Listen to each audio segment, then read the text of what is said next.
Hey guys, welcome to Gadgets 360, and today we'll be unboxing Motorola's brand new budget smartphone, that is the Moto E7 Power. Now this is a sub 10,000 rupees smartphone with the main highlight being the large 5000 mAh battery. So let's quickly take a look at what you get inside the retail box. Before we begin, don't forget to subscribe to our channel if you haven't, and also hit that bell icon so you're the first to know whenever we have a new video.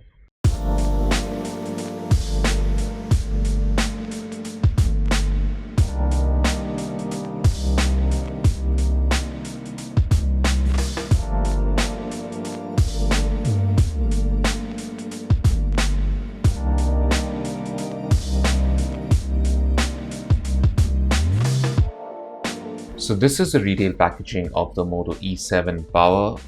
Pretty simple packaging, and on the back we have an image of the phone and some of the highlight features, which as per the name is of course the battery and the display. So the 5000 mAh battery is one of the big features of the E7 Power.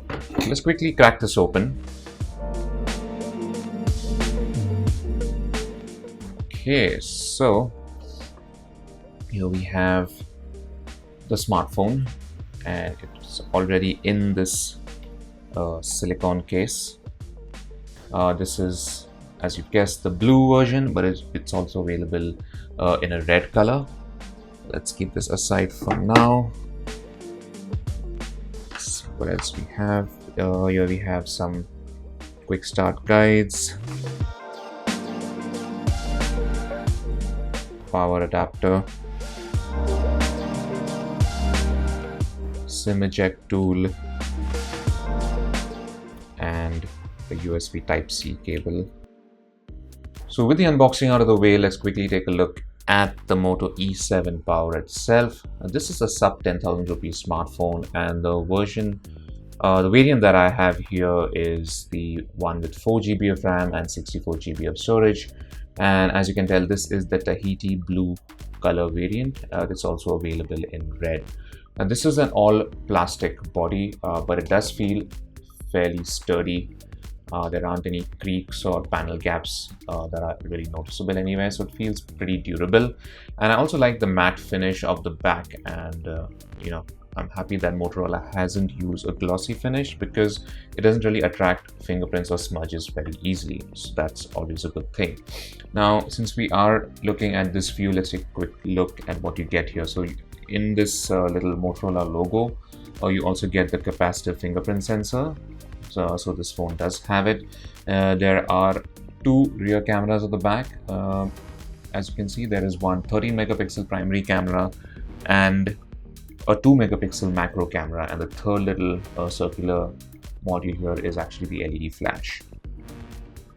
Now the phone itself isn't too slim, but doesn't feel too heavy either. It's around 9.2 millimeters in thickness, so it is fairly thick, but again not too thick that it would be uncomfortable to carry around, in my opinion.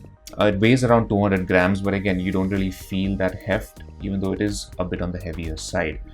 Now over to the side we have the power button with this little textured finish, so it's easy to tell between the volume and the power button. Just above that is the volume rocker, and then above that we have a third button, which is actually the Google Assistant button. So we'll be able to wake up Google Assistant by a single tap, which is nice. We have a 3.5 millimeter headphone jack on the top, and we have a hybrid SIM tray on the left, and down at the bottom we just have the USB Type-C port.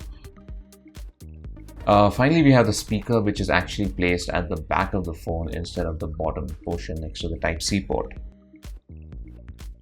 Now if I power on the screen, I've already done the basic setup over here.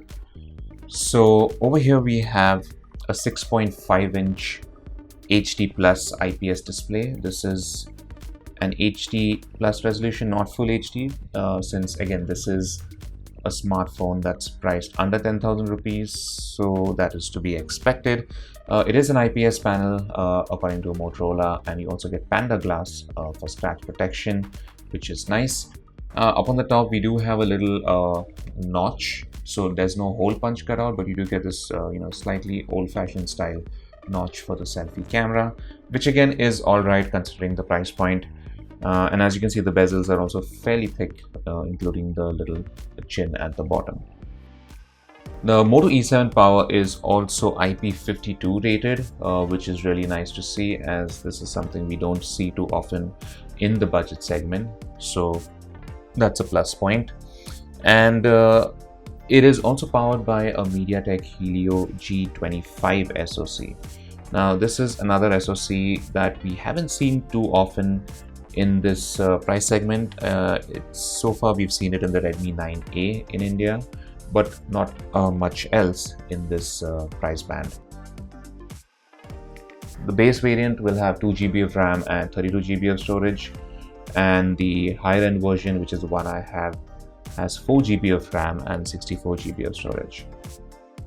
Now, this does ship with Android 10 out of the box, but I'm guessing an Android 11 update should be on the way. The Moto E7 Power's highlight feature is, of course, the 5000 mAh battery, and according to Motorola, that should give you about 2 full days worth of usage on a single charge.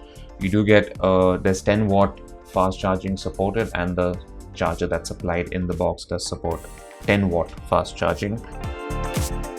So that's it for my quick unboxing and first look at the brand new Moto E7 Power. Stay tuned to Gadgets 360 for the full review coming very soon.